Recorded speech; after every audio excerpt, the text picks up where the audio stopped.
Well, thank you so much, Nick, for taking a few minutes to just chat a little bit about Impact and your life as a COVID church planter and all of this insane season that we're going through right now. But why don't you just take a minute and kind of step us back a little bit to maybe a year or more ago about what was the process like when you were called to plant a church and kind of move us through to your ministry, what is going on today? Yeah, so almost a year ago, exactly now, I had been asked to step down from a church, and I was getting coached by Greg Garcia, and I just didn't know if church planting was for me. And so what happened is I talked to Greg, and then I was talking to actually my home church, and just seeing what my opportunities were out there, and we kept praying. My wife and I kept praying. My wife would tell you she's not like the person that was always meant for church planting. In fact, she was like, "It scares me, it frightens me." But we were praying, and one Tuesday night, late in the evening, I said, we were praying, and she goes, "I think we're supposed to plant a church. I don't know what all that looks like, but I'm willing to move forward to the next step." And so what happened is we called Phil the next day, and Phil said, "I don't know if you can do this, but we're going to have Art of the Start." Do you remember? And if you can come in the next 2 days to Art of the Start, right? No kids are allowed to come. Will you do it? And I said, "Yeah, we'll try to be there. We'll just have to see what we can do." And we found in literally like 8 hours, 4 different families who'd take our kids at different times for the next 4 days as we traveled to Dallas and went to the Art of the Start. And that's where our journey really began. On our way back, we talked to MoCan, who was an organization looking for a church planter in Independence, Kansas. And here we are. So that's kind of our process. That's great, man. So what was your timeline when so that was about a year ago. What was your timeline? You're in Independence on the ground right now. Walk us through what the last year's been like. It's been one giant motion.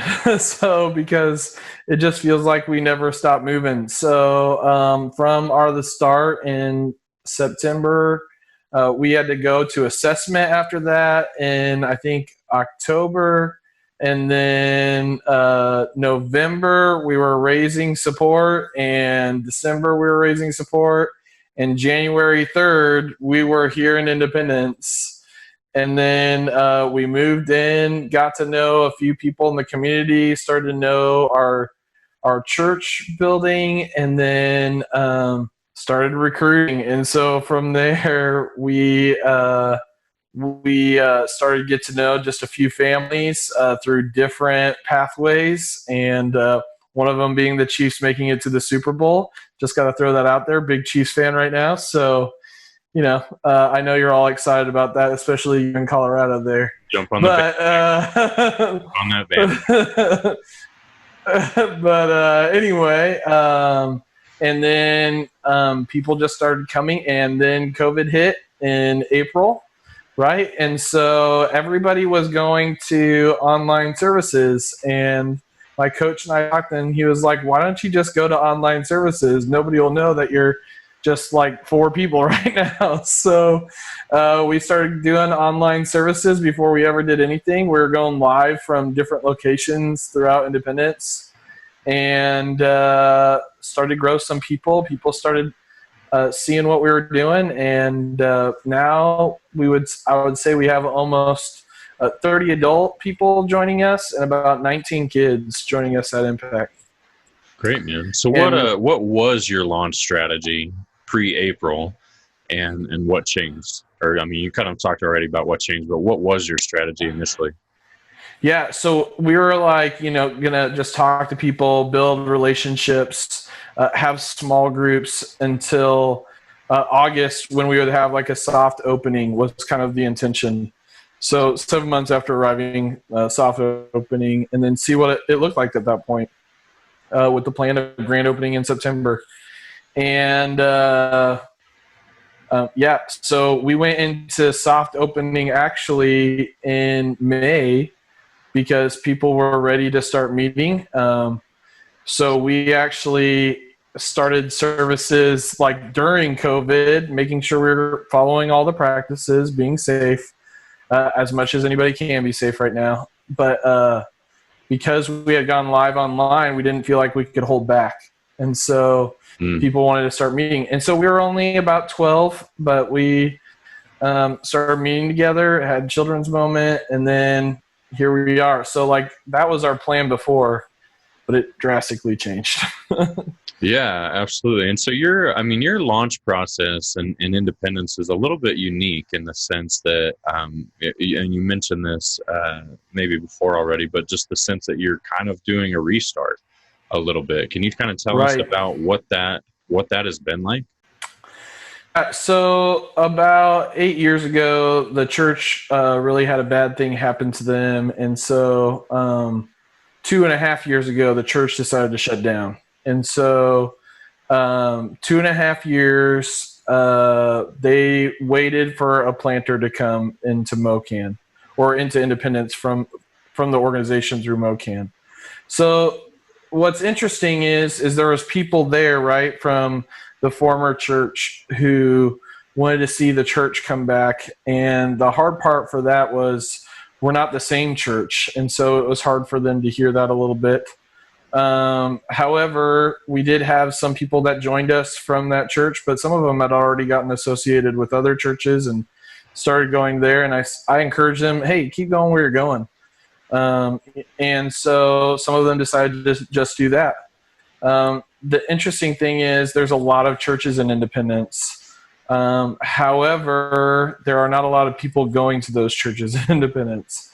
And so it's just interesting because we're just a little bit different in that we already have a building. And so what's been really cool is amongst COVID, people are looking for contact. And so what we got to do was say, hey, can you come help us work on our building? And that really helped us build some relationships. What also happened is I'm a bus driver, so I'm unique in that I am bivocational. And so anyway, what happened though was a relationship built with the school. They asked if they could use our church building to distribute their lunches. And so we got the opportunity to serve those lunches at our church building. But on top of that, we took an extra step and said, hey, we want to provide activities for all these parents because these parents are, trapped at home with their kids. And what can we do? So we just started coming up with creative ideas. The best one was you can order promo codes from Redbox in bulk and then give those out. And I did that with a little thing of popcorn and just said, have a movie night on us. And people loved that. So that's awesome, man. That was really cool. Very cool. So you were gifted a building. Yeah. You just had to do, I've seen pictures a lot about this, but ton of renovations to do to that building. What has that been like? You've been doing that for a while now, right? Yeah. So our renovations are almost over now, which is a blessing. And also we're like, what's the next project? But yeah. So we had a guy join our team, and I'm not joking. I can't tell this story. This is honestly one of the greatest stories. So Tyler Henry is his name. He hasn't been going to church for a long time. And he said, hey, I'll help you with your building. So before COVID and everything, he was helping me put up lights. Well, then he said, hey, you want to come over, watch the Super Bowl or watch the playoff games? Well, I didn't have a place to watch any Chiefs games. So I was like, I need a place to go. So anyway, I got to know Tyler through that. And I was praying during the first game. Remember, Houston was up 24-0 at one point. And I'm praying like, God, I need them to win so I can build a relationship with Tyler. Give me one more game. So, you can thank me or something. But the Chiefs came back, right? And then I came back over to Tyler, and he's a little bit shy. And so So during the Titans game, I'm like, God, I know this is a big ask, but can you give me one more? And then when we got to the Super Bowl, I'll be honest, as a Chiefs fan, I still said, God, you have done so much. I don't need a win here. but I appreciate just the fact that I get to build this relationship with Tyler. Well, anyway, Tyler has gone into renovations and his creativity. We have gotten to see like pallet wood built everywhere in our building. So if you're a pallet wood fan, it's all over the place. And we've had donations and people just come out of the woodwork just to help us with our building, painting walls. His wife, Ashley, has done a ton of work too. But like we've had people come in and mow, and yeah, our team just grew from literally our building. Like, can you help us? So it's been a really cool aspect amongst COVID. So That's awesome, man. Very cool. You also mentioned the bivocational type of idea. So you're driving buses. That's not a normal thing for a lot of pastors to have a job on the side. Talk to us about that. What's your goal with doing that, and do you plan on continuing to do stuff like that? Yeah, so I definitely plan on being I guess the new term is co-vocational, which is always having kind of a role outside of just the church. Not because I don't think that it's wrong or anything like that to be just completely dependent on the church, but there's just an aspect of that there's this new adventure for me on the horizon. So that's one aspect, but I will always drive the bus because it has afforded me opportunities to meet people in places that a lot of people don't get the opportunity to go. So Yeah. for me, it's awesome because like there's activities that I can drive kids to.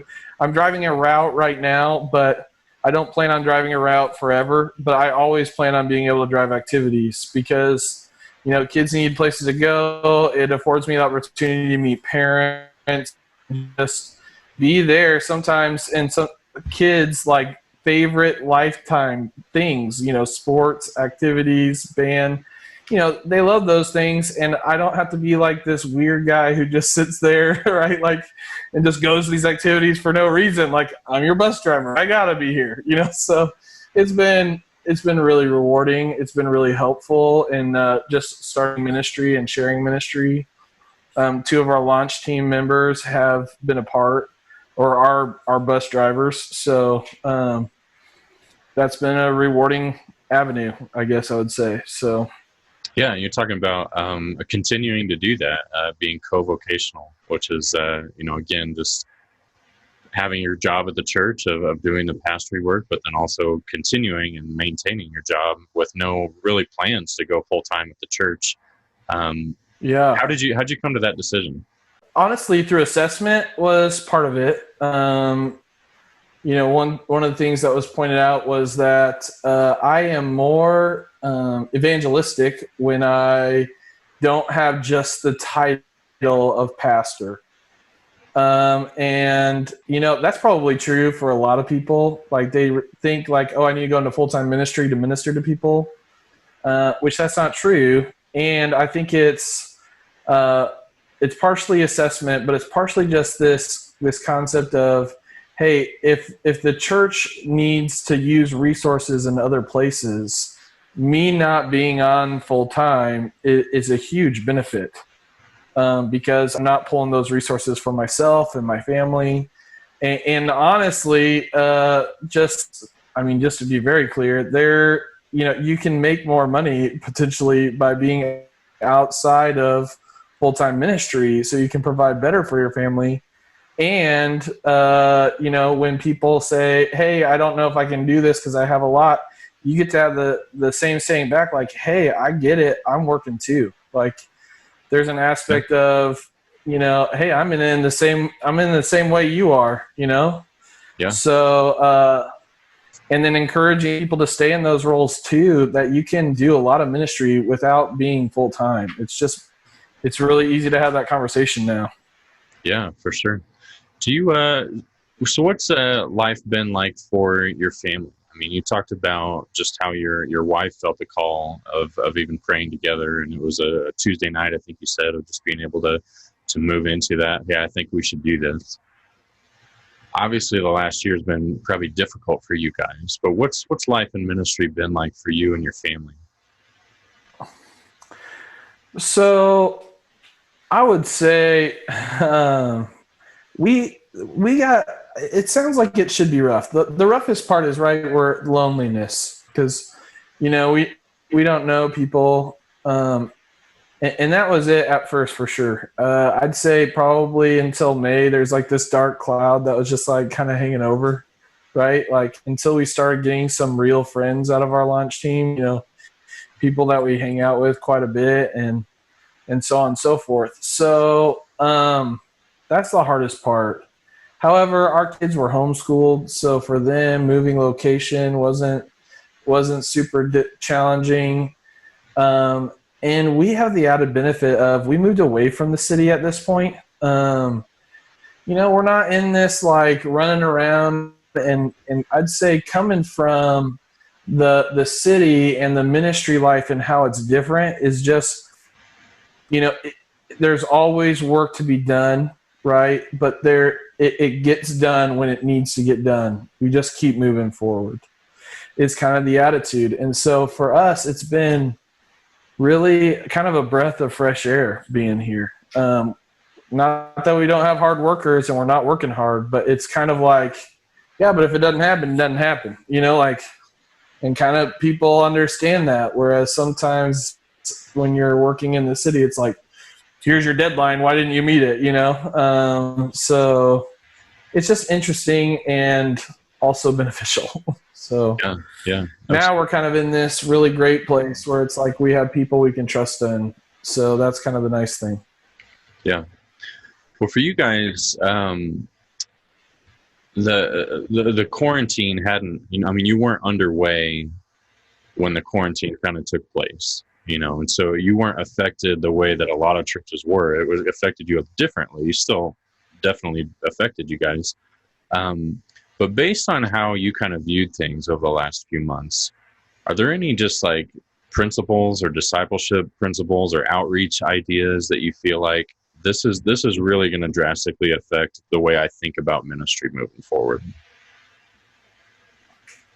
Yeah, no, 100%. I think my biggest takeaway is that out of, let's just call it calamity, out of the craziness, there is always opportunity.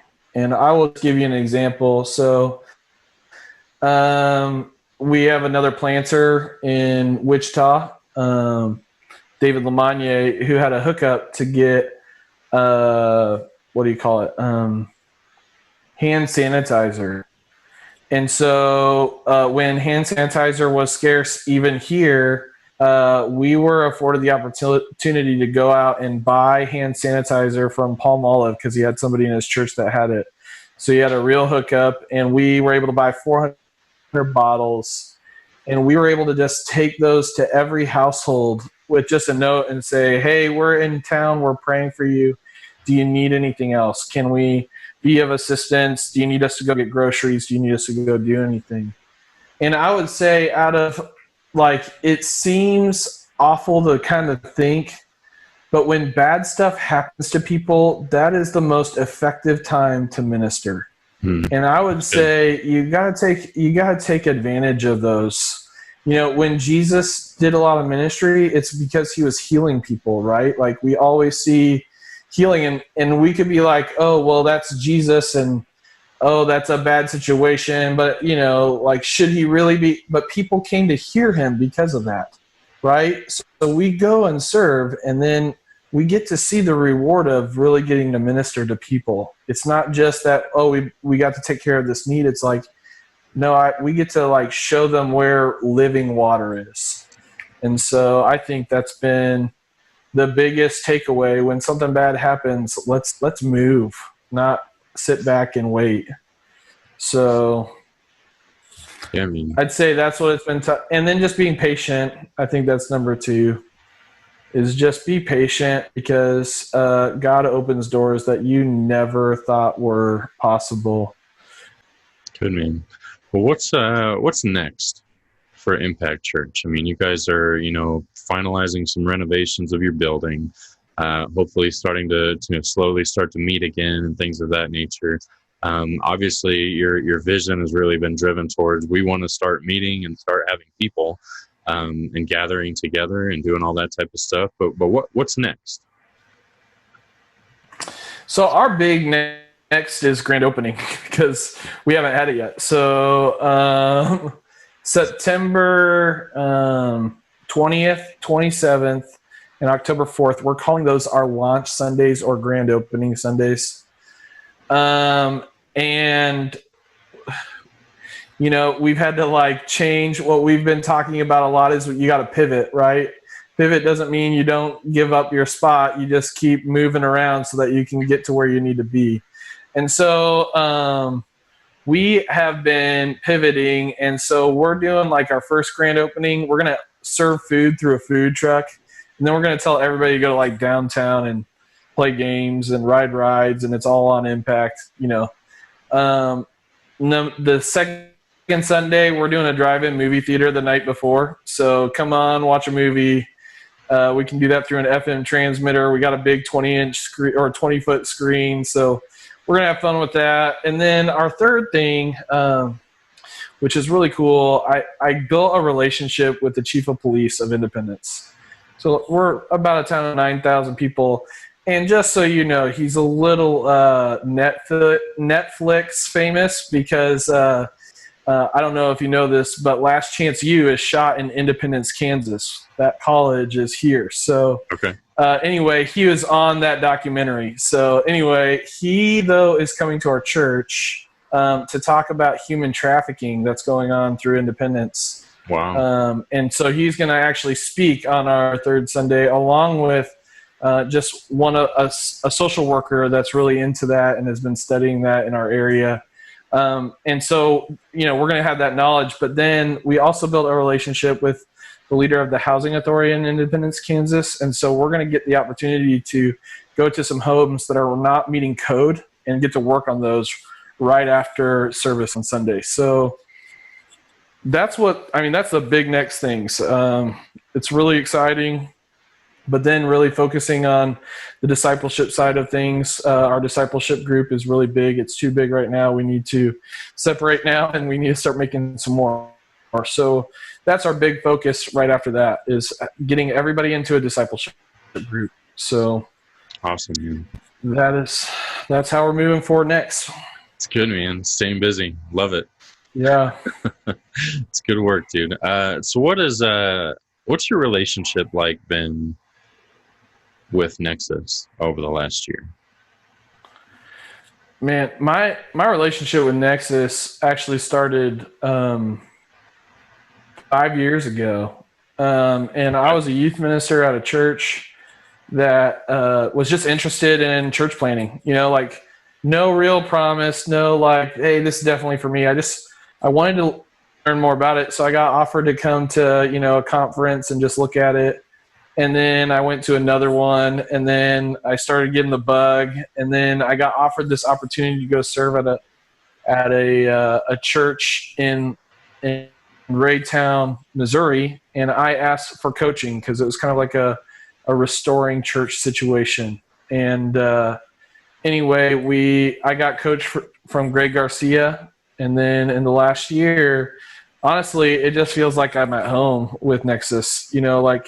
They're so great about coaching and leading and helping you through the process, and also not making you feel like you're ridiculous for being scared and nervous and frustrated. And, just, hey, we've all been there, right? We get it. We get so just having that coaching and that making sure I'm taking care of myself, both my family and my ministry, it's unparalleled.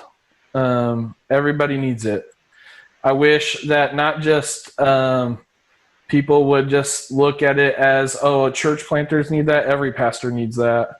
and I wish that everybody could have a Nexus in their corner, because I don't think it's very easy to do ministry without it. Yeah, for sure. Well, dude, thank you so much for taking a few minutes to chat with me and just to share a little bit of your story. And obviously things are rarely go as planned. I'm reminded of a proverb that says that in our hearts we make our plans, but the Lord determines our steps.